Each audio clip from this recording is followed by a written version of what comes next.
Bueno, jo crec que justament aquest any feia més falta que mai el celebrar els Premis Impacte, que aquest any doncs, ho hem fet justament juntament amb el Festival Next i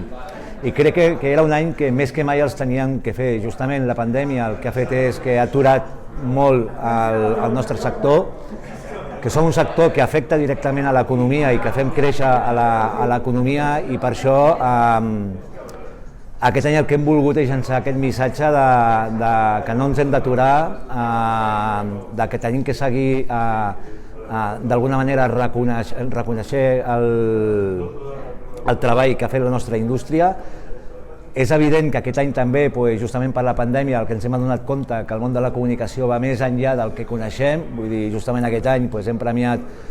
personatges com a cuiners, com el Nando Jovany, o el Jordi Herreruela, que justament gràcies a les seves tasques han impulsat els seus negocis. El Jordi Herreruela, per exemple, el que ha fet amb el Cruïlla, que ha fet aquest format més petit a tota Barcelona,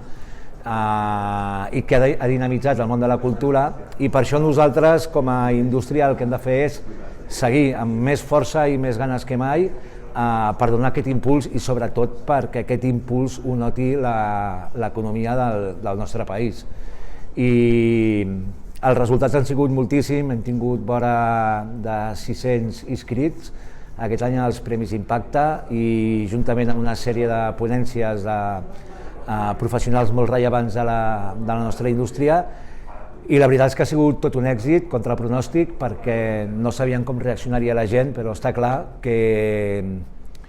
com a sector rellevant per l'economia el missatge ha quedat ben clar, que no podem parar i hem de seguir més que mai. Moltes gràcies.